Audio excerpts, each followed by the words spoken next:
Hey you, welcome back. My name is Jake, and today you must be here to learn about some more possible a-holes. Well, I'll provide the stories, you sit back and enjoy yourself. Don't forget to like and subscribe. And let's get on with the tear. This story by Emma is Blessed. Am I the a-hole for wanting the local playground to welcome all children of all abilities? Hi Reddit, I am the mummy to 3 wonderful boys, 9, 7, and 4. We live in a good community with an unfortunate shortage of playground equipment.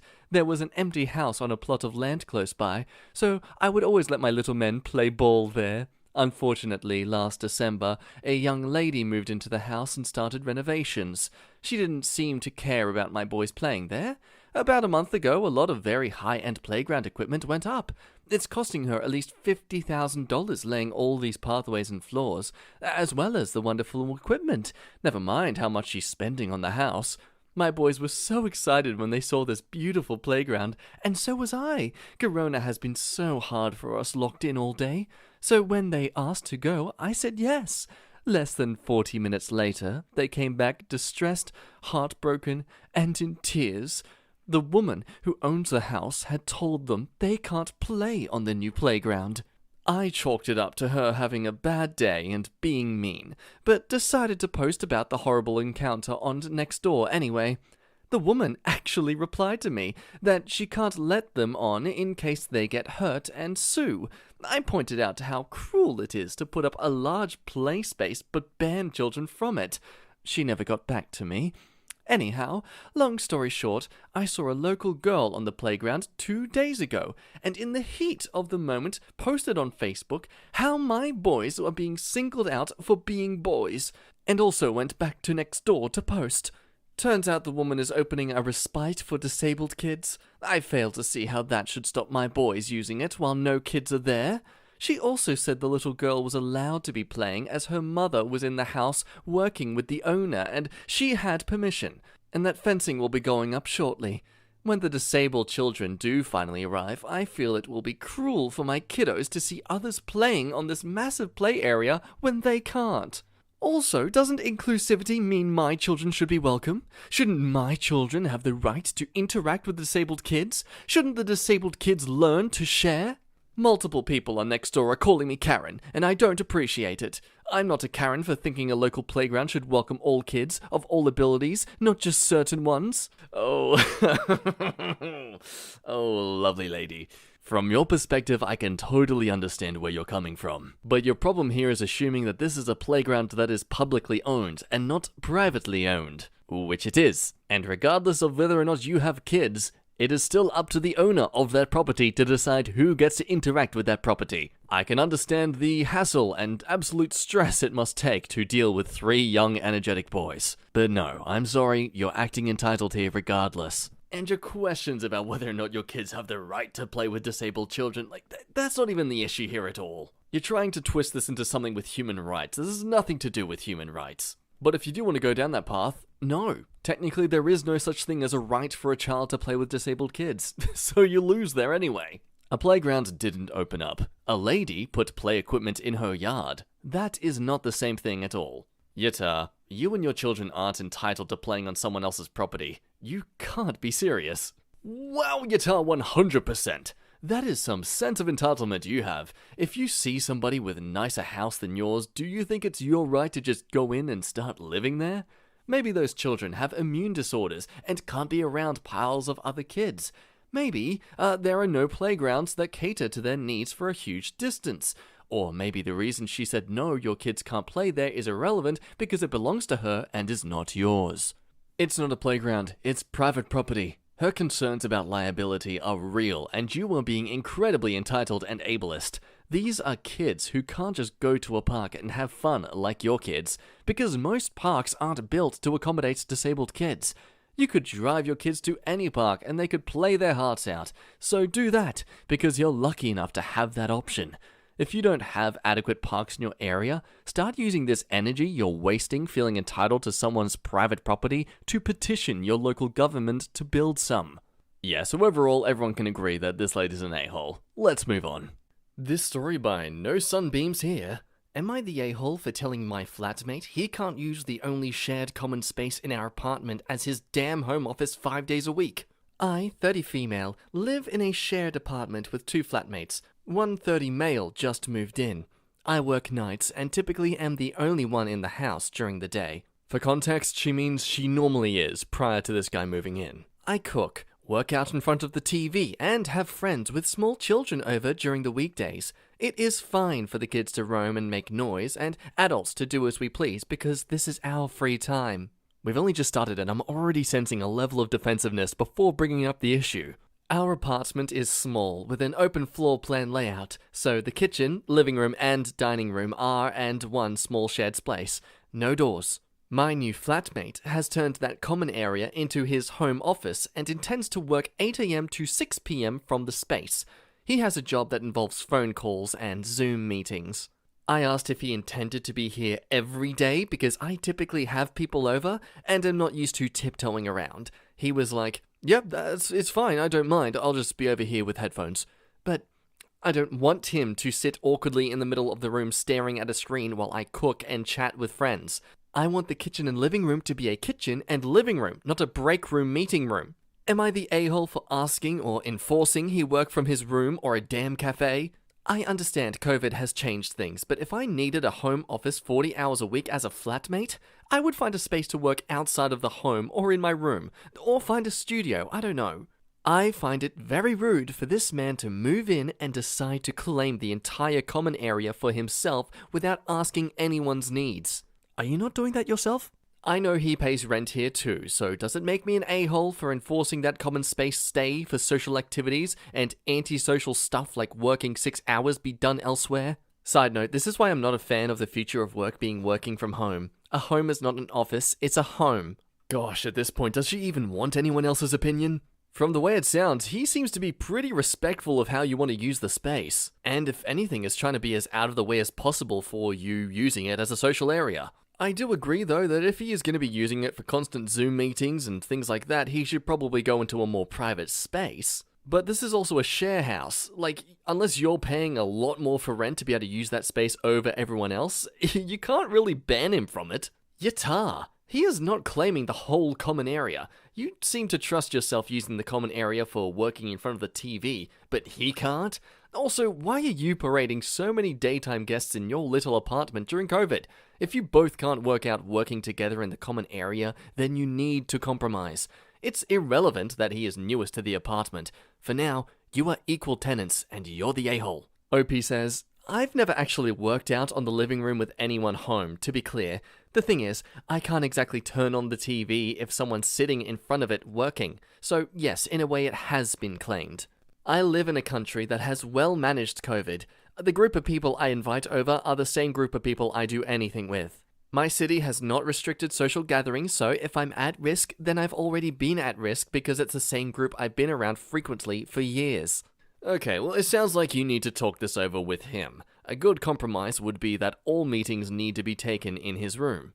Thank you. After all, even if she is being a bit antsy about all this, she still has the right to use the space if she wants to. Though the way she's explaining it, it comes across very hypocritical. If he's not banning people from the common area or being obnoxious about it, I don't see the issue. It sounds like he's just sitting there quietly, not bothering anyone. Why let it get to you? Has he asked you to be quiet or not invite guests? Seems like you're being unreasonable and a little close-minded regarding your feelings towards remote work. Yeah, I wouldn't be surprised based on her stance on working from home, that this isn't so much an issue as to him working in the space, but the principle of someone working in a home space. I mean, you're doing the same thing you're complaining about him doing. You're inviting people who don't live there to use the living room, and then telling him he can't. He lives there. He's not telling you to never invite people over, but the people you're inviting don't live there. I would be 100% completely on his side if he said I don't want guests over during the week, and you're too noisy. Would you be 100% on my side if I decided to work from the living room 40 hours a week? I am a stripper, 8 p.m. to 3 a.m. It would require a pole installation, but building wouldn't mind it if it can be removed. Then your roommates should call the police on you, because children can't work at the adult industry and you sound like a kid. Ooh, I didn't realize 30 was a kid. I didn't either, but here you are, comparing a stripper pole to Zoom meeting. Ooh. Everyone sucks here, but definitely could go you're the a-hole as well. I think maybe this space is too small for all of your lifestyles. He's not sitting there awkwardly. He's working and minding his own business and told you that you should do the same. However, I definitely understand how uncomfortable that could be sitting next to someone working. I would have to feel like I have to be quiet and definitely focus a lot more of my attention to making sure I'm not bothering them. I'm also not sure why he wants to work in the living room. Why can't he work in his room? Surely his phone calls and meetings are important and he needs to be in a quiet area. Either way, he's not rude for finding a new home that he pays for and expects to use the common areas at the same time as the other people living there, but everyone deserves to be comfortable. A home is a home, but a shared home is a shared home.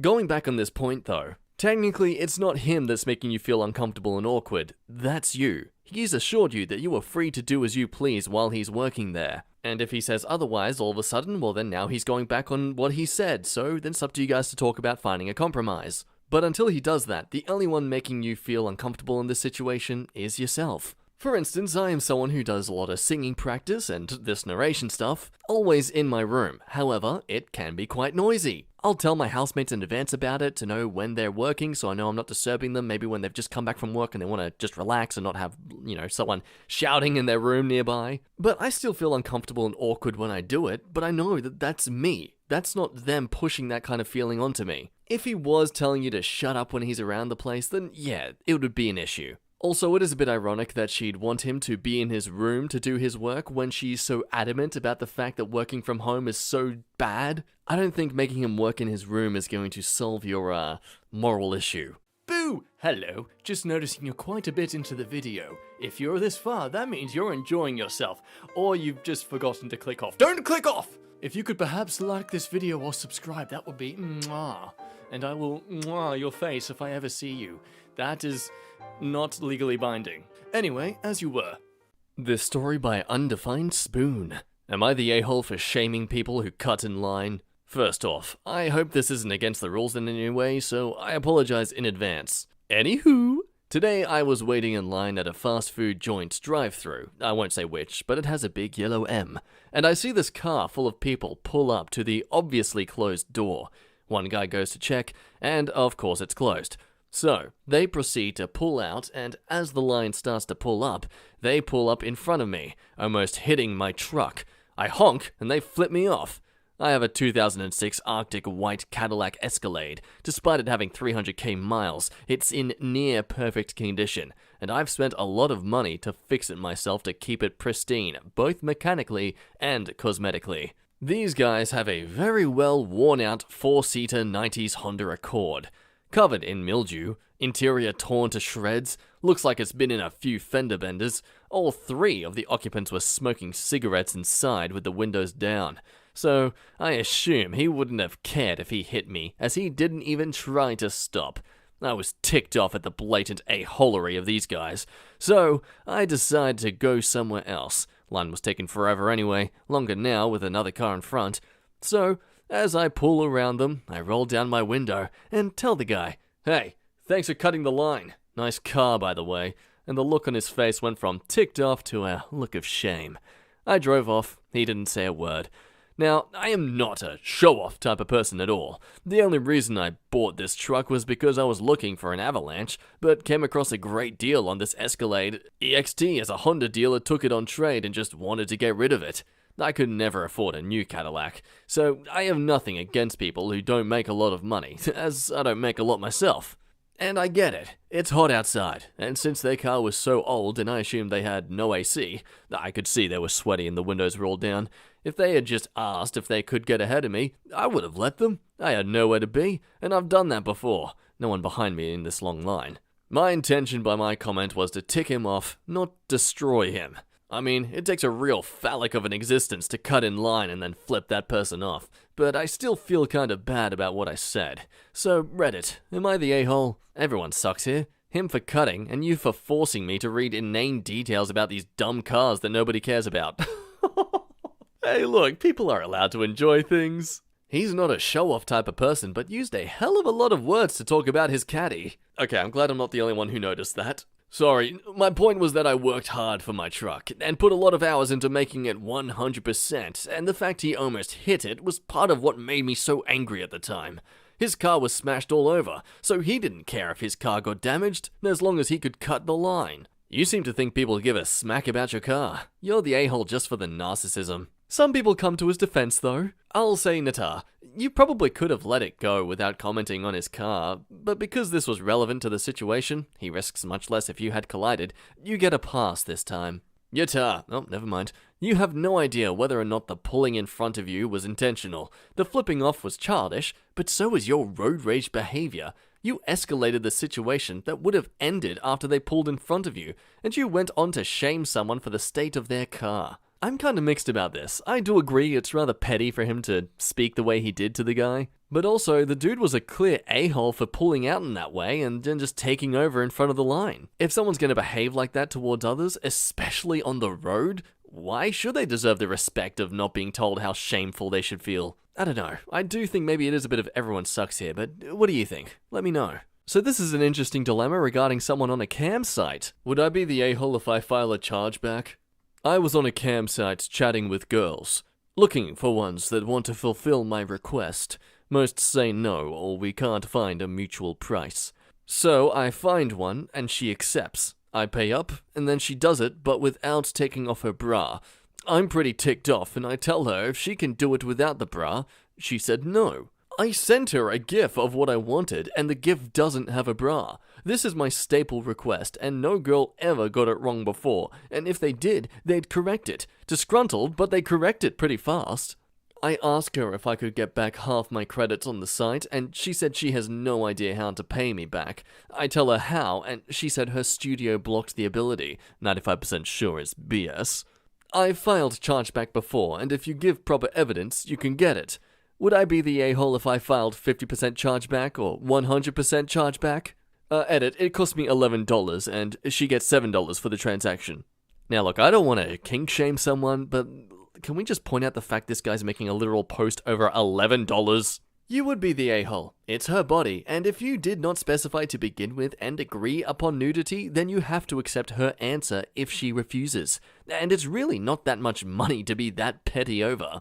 I sent her the GIF, and it portrays a woman completely naked. Sending a GIF does not equal agreeing to do it in the nude. It agrees to depict whichever act was being performed. The matter of nudity should have been discussed pre-payment. However, I feel like the woman in question could have specified not wanting to do it fully nude before agreeing on a price.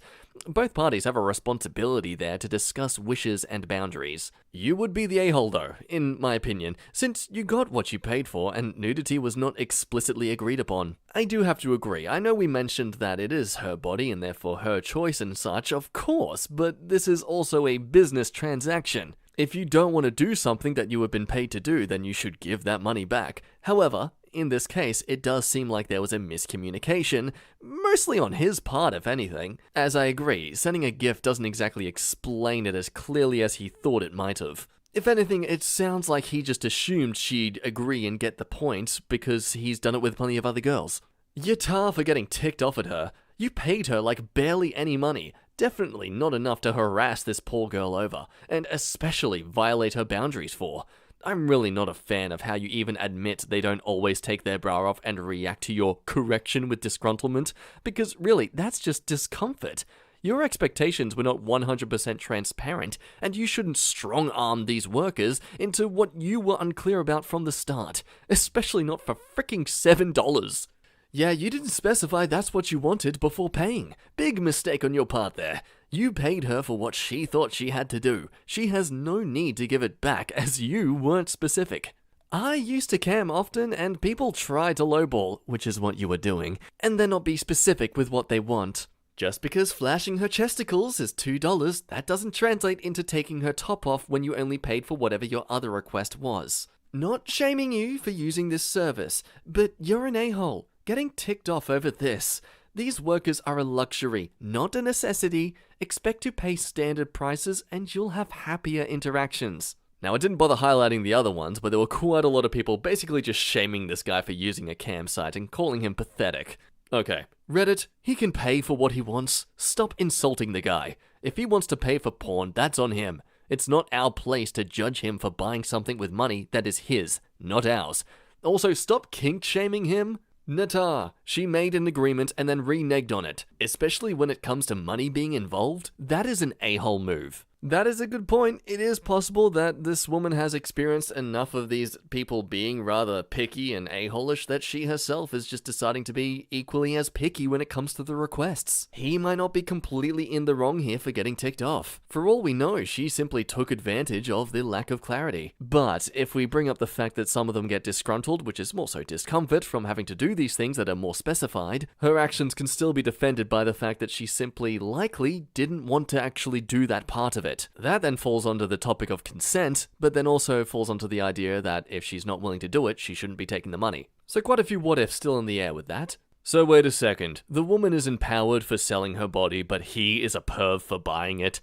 If you want to destigmatize this work, you also have to destigmatize the people buying it. Nata, you didn't get what you paid for like any other transaction. Nothing wrong with being a perv who gets consent. Again, I'll agree to that, but I also have to consider in this situation whether or not it was consent that she was actually offering with this transaction, because it sounds like she didn't consent to the idea of being nude for it. And regardless if she is that kind of worker, she isn't forced to or required to be naked all the time whenever they want her to be. It's freelance/client-based work. She shouldn't be forced to accept every job that a client gives her. But again, then we fall to that whole idea where if she's not going to do the job, she shouldn't be taking the money. I can't come to a proper conclusion. I'm not sure where to end this. Someone smarter and more educated, please answer in the comments. I need better insight. That does us for today's video. Thank you so much for watching. If you're looking at my face right now, that means you liked this video. So all I appreciate is if you would like the video back. Because if you like it, then I'll like you for liking the video, and then I can make more stuff for you to like that you can like, and it'll be just a constant cycle of never-ending pain and suffering. So don't do it alone, suffer with me. I don't know where I was going with that. If you haven't subscribed but you want to see some more content, then please, what are you waiting for? Click that notification bell so you're always updated on the latest content. And hey, why not check out some other videos while you're here? But anyway, that does me for today. Thank you again for watching. You're an amazing person. I love rambling at you, and I look forward to you staring at me beyond the abyss again soon. I can't close well. Don't at me, okay? My name's been Jack. Bye-bye. You're amazing. See ya!